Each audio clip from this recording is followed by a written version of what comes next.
Okie dokie.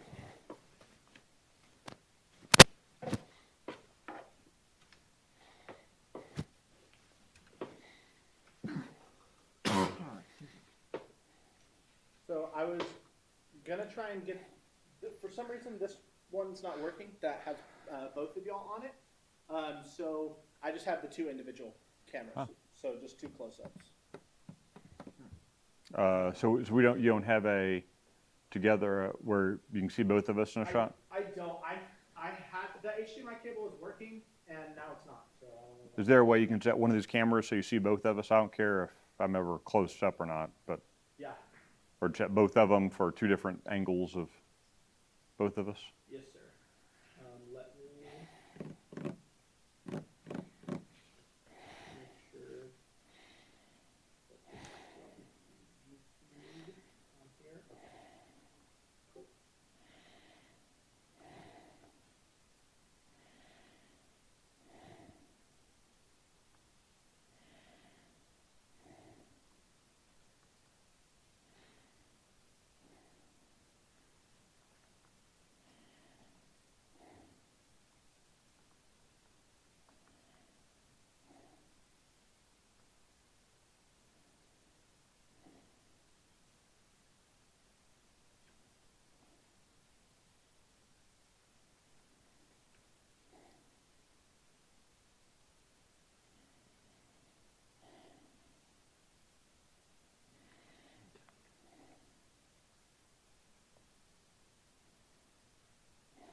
How about this for a little statistically? That like Texas is 14, I think, border counties, 12 of them went to Trump.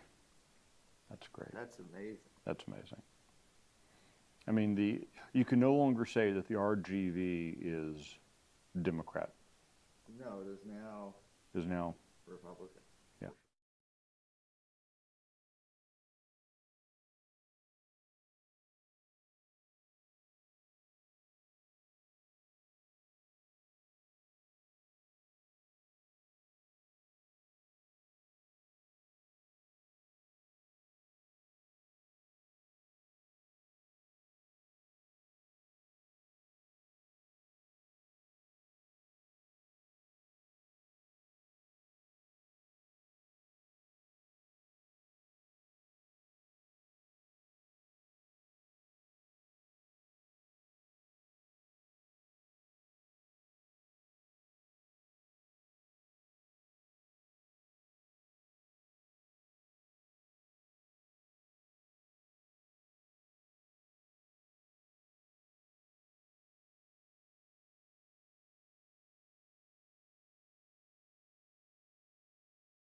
Ready, 3, 2, 1. Hey, welcome to Wednesday. I am Michael Quinn Sullivan, live from the 1836 studios with Brandon Waltens, senior editor at Texas Scorecard. You know, I literally last night, this morning, went to bed. There's no way that Brandon and I are going to, that I anyway, will be able to at noon have any sort of coherent thoughts. But I'll tell you, when the alarm went off and the dog was kind of making noise, ready to be walked, I think I got out of bed happier than I have been in a very long time, Brandon. This was what an amazing night we saw last night. What an amazing night. I mean, the most obvious being, it felt like waking up this morning like you had a 4-year nightmare that you're now waking up from, right? And oh no, whew, that's over. No, Trump is now still president. It's Texas really did have these major gains. You saw obviously major shifts across the country. It's just, it's absolutely incredible. And I think that we've talked a lot about this as the results were coming in. This was not just an election where Republicans won, or where Donald Trump won, or where Ted Cruz won, but rather these were major generational shifts in demographics and in parts of the country and parts of the state that Democrats it's going to take them a long time, if ever, for them to push back against. Yeah, and I'm sitting here, Brandon, and we're going to dig into all these things, in more depth over the next few minutes. But the number of Republicans, the number of conservatives, big heavy air quotes there, who beclowned themselves over the past few weeks, the past couple of months. Whether it was people like at the national level, David French and Big Evangelical, who were all in for Kamala and pushing hard the narrative that Donald Trump was going to lose in a landslide. Shift into Texas, where you had political actors, or at least kind of washed up political actors like Jason Villalba, former state rep with a really crummy left-wing voting record, nonetheless claiming to be a strong Republican, endorsing Colin Allred.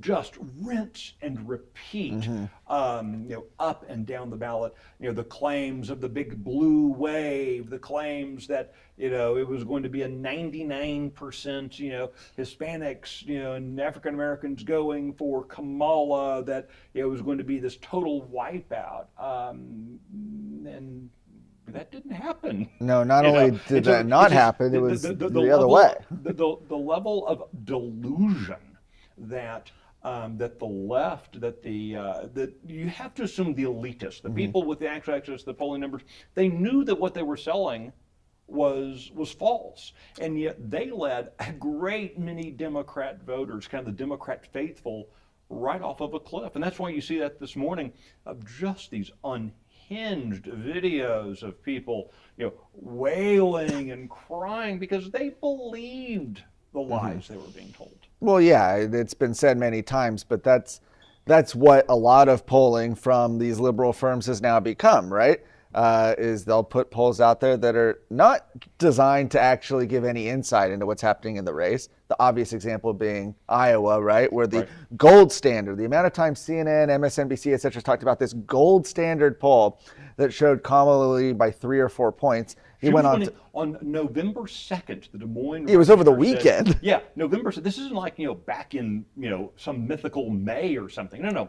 This is back on November 2nd, 4 days ago. You had the Des Moines Register saying that Kamala was leading and expanding her lead, 47 to 44 over Donald Trump, and that it was a lock for Kamala. That was on November 2nd, and the reality, Donald Trump won with 56%. Well, and the lesson there is that they put these out because they want to demoralize, right? Depress. Right. And I saw, luckily, I think most people saw right through it, right? But it's occasionally you see people, and it's hard not to. You see this, you think, oh man, is it really, should I even bother to go vote? Is this done? Maybe it's over.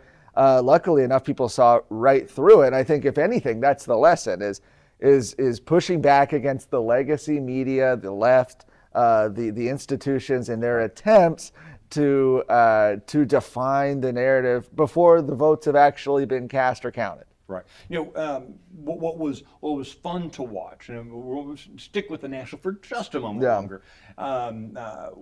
here in the office for kind of grins and giggles. We had MSNBC on for a good amount of time, and just the meltdown going on, and the very selective calling of states, right? Where you know, you would see states that were 95% in with no mathematically conceivable path for Kamala Harris to win, and yet they refused to call those for Donald Trump. Meanwhile, you would have, you know, states where, you know, 9 people's votes had been counted and they were already calling it for Kamala Harris. And you know, the nice thing with that is I think that, you know, finally this election might be the election where the bloom is totally off of the flower. That that Americans were not getting their news leading up to the election from the legacy establishment media. Instead, they were getting it from Joe Rogan. They were getting it from Texas Scorecard. They were getting it from the Daily Wire and the Blaze. They were hearing from sources that actually spoke to the people and share people's values and principles rather than being lectured to by the legacy media. Exactly, and it should be mentioned. I mean, a lot of folks are watching now on X on this live stream right now. It has to be said. I mean, can you imagine if Elon Musk had not bought Twitter, we would have seen what they did in 2020, which was suppress any conversation from the right on that platform, which is a massive platform with millions of users. Those things make the difference. It turns out whenever you allow a little bit of free speech, the right tends to do better than the left. And it's a very good abject lesson. The lesson for us should be never to fall into the trap of the left. The left, the way they deal with speech they don't like is they use the force of government to shut people up. Instead, victory came because, again, thanks to Elon Musk and some like-minded individuals, we just expanded speech. More speech is always the solution to the disinformation from the crony establishment, and what an amazing night was a result of that. So we've babbled long enough about national stuff, waxed eloquent there.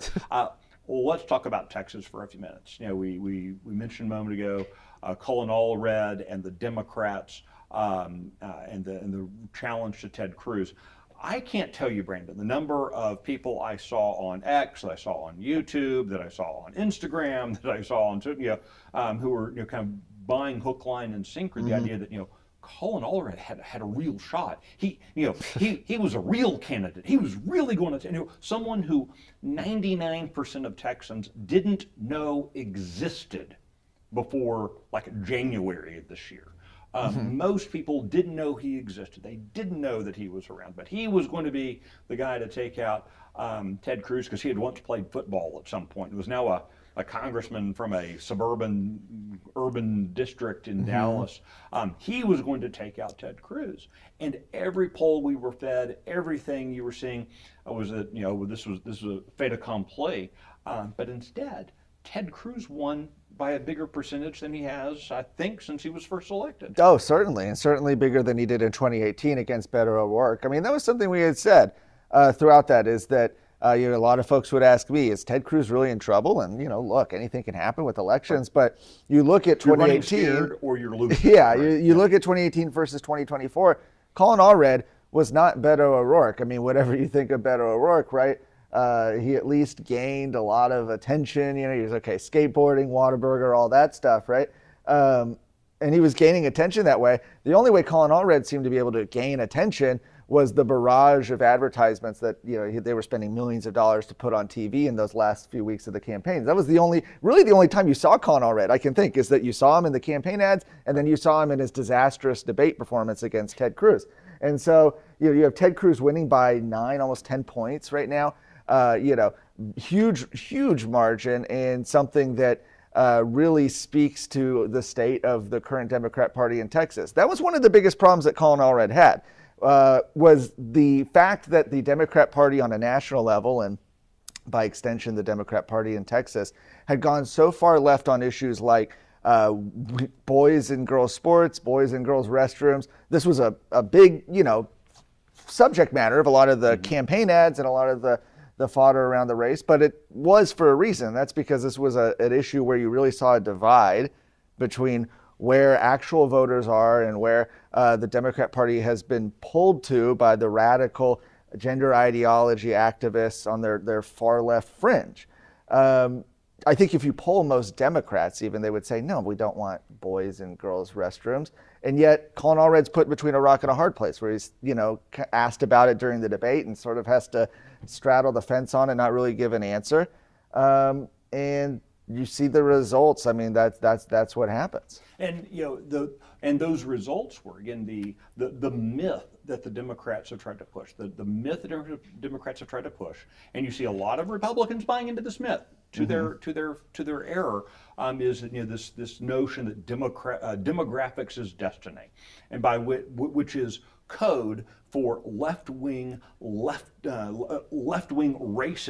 that all people above a certain level of melatonin in their skin are definitionally going to be a Democrat, that they must be Democrats, that they will be Democrats. If you have more than X% melatonin in your skin, you are going to be a Democrat. That is the lie that Democrats have pushed. It's the lie that a lot of Republicans decided to believe. When a lot of Republicans, when you see them, the excuse given by a lot of Republicans for getting wobbly on abortion, getting wobbly on protecting girls, getting wobbly on issue after issue was, well, the demographics are shifting in Texas.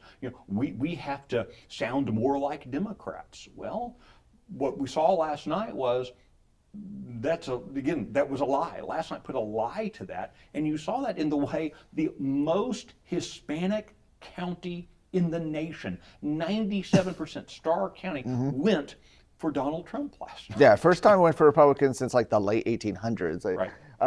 And when you look at the border counties, actually Texas has, I believe, 14 border counties, many of them with large Hispanic populations, as you would imagine. 12 of 14 of those right now, Trump is up. I mean, that's just absolutely unheard of. I mean, it was celebrated even 4 years ago when Trump won like one county near the border. It was like, well, this could be a sign of what happens in the future. Now, 4 years later, Republicans doing much better there. And that translated as well, this shift as well translated to something that is going to be very important over especially the next 6 months as we head into the legislative session, and that is the legislature. You had these down ballot races that were affected by this shift as well. Yeah, and you with all of the national narrative, with all of the statewide narrative, Republicans are shooting themselves in the foot. Republicans are going to lose by talking about mass deportation, by talking about securing the border, by talking about being pro-life, all these kind of things. What you kind of get the sense of, this is something I learned as a kid. My dad was a football coach when I was growing up. The one person, a player on the field, should never listen to is the opposing side's cheerleader. Never listen to the opposing side's cheerleader. The opposing side's cheerleader is always going to give you bad advice. The opposing side's cheerleader does not have your best interest at heart.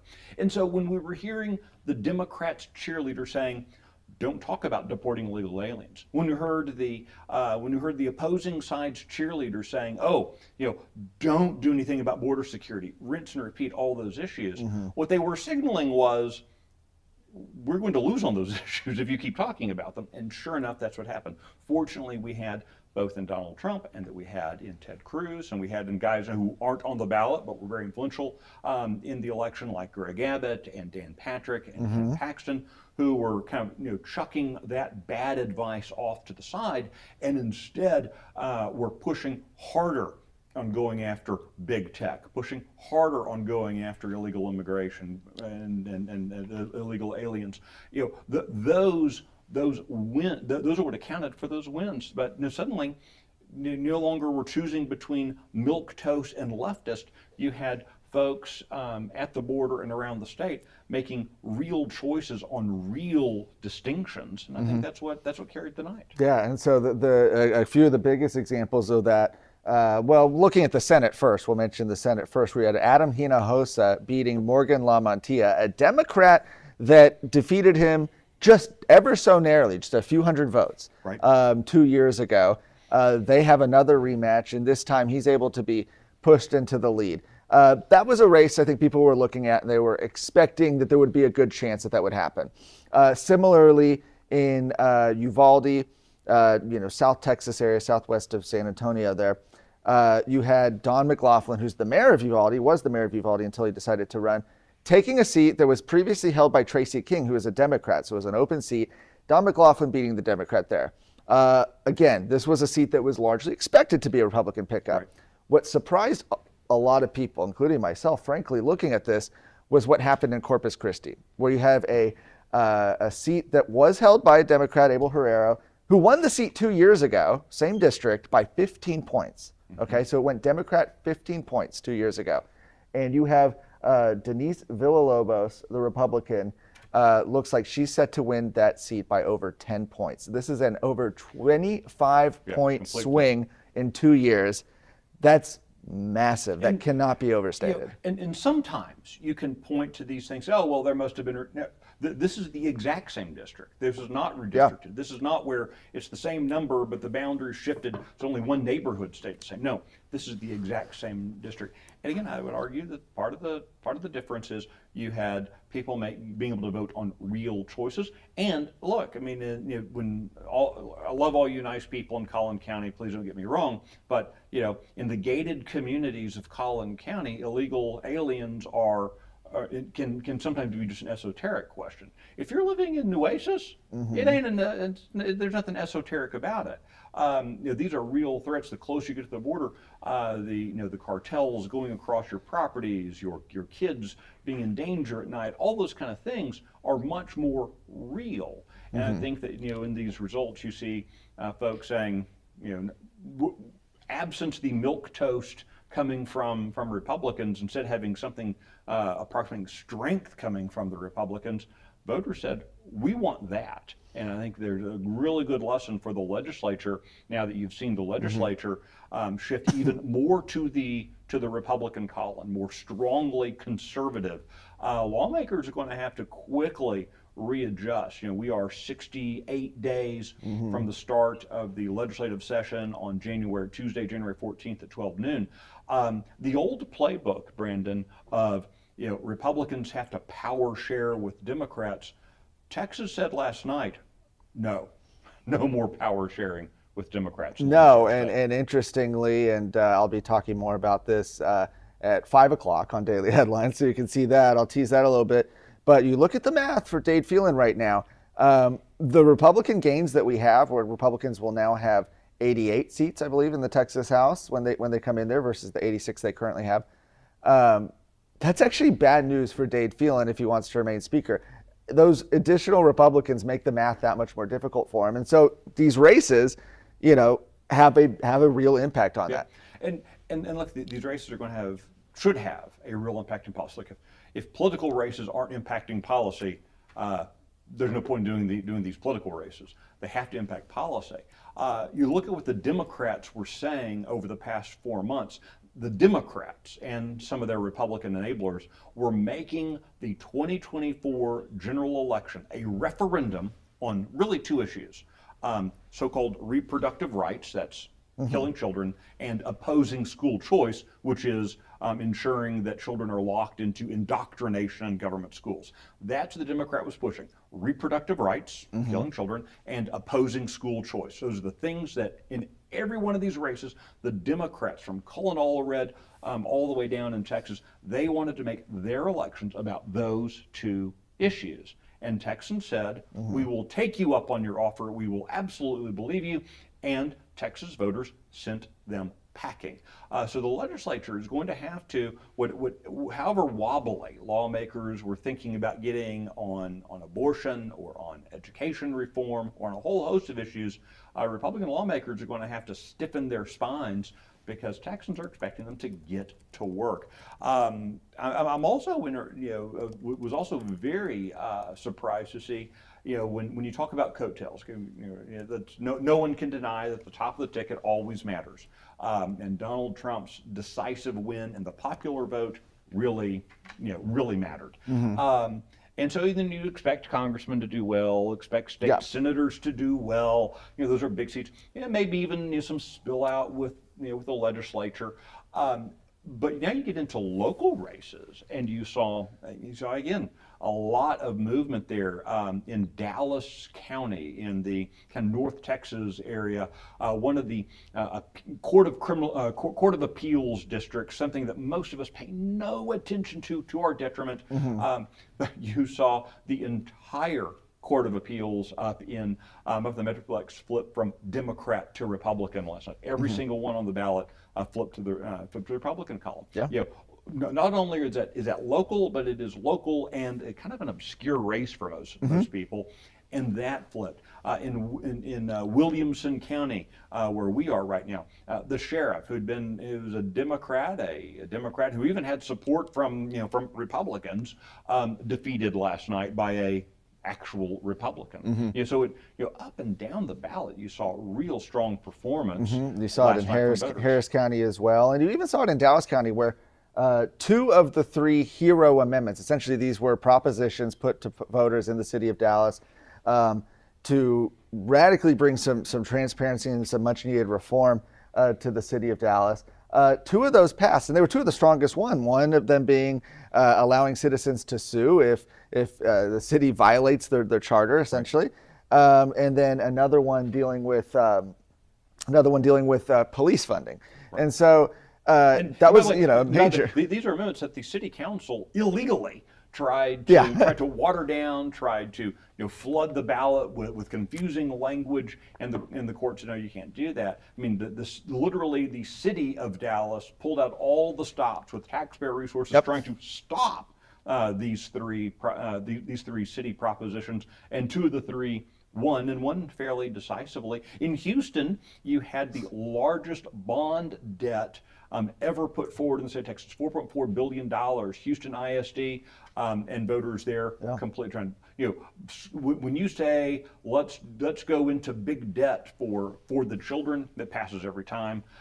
In Houston, they said no to that. Absolutely. Again, just all across the state in all sorts of races. So to sort of wrap it up, or start to wrap it up here, okay, we had the election, right? People are maybe you slept in if you stayed up a little late last night. Maybe okay, you're taking a rest, taking a couple days off. But something that we obviously talk a lot about is that the election being over now means that actually the real work really starts to begin, right? I know a lot of these new folks coming in, and you've got 26, I think, new Republican freshmen coming in, so a ton of new people coming into the Texas House, new people coming into, at least one new person coming into the Texas Senate, new lawmakers coming in. A lot of them would like for citizens to say, all right, go do what you need to do, and we'll see you, we'll go knock doors for you in a year and a half, right? And that's not the case, because just as vigilant as we are during elections and following those horse races, it's even more important to follow what they're actually doing in office. Otherwise, it doesn't really matter who's in office. Yeah, that's exactly right. Very well said, Brandon. The point of doing elections is to change and improve the laws which we live under, and to the extent that you and I stop participating after the election because our guy won, our team won, that's the extent to which government is going to get bigger. That's the extent to which the swamp gets swampier and the sewer gets sewery. You and I have to be involved. In fact, I would suggest to you that waving a sign on the street corner ahead of an election is kind of the least you can do. Voting is the kind of next rung up least you can do. As citizens, we have to be constantly vigilant. We have to be involved at every step of the process. We live in this republic where, yes, we elect people to go do jobs, but ultimately, you as the citizen are the sovereign. You are supposed to be in charge, and now it's time for us to get busy and get that work done. Absolutely, and so we're of course going to be following. We're not letting down. We're preparing for the upcoming session, the big issues that are going to be discussed. School choice obviously had a big victory last night. Border security, etc. A lot of these issues that we're going to be covering, and you can of course always follow our work at TexasScorecard.com. Thank you for joining this live cast. We'll see you next time.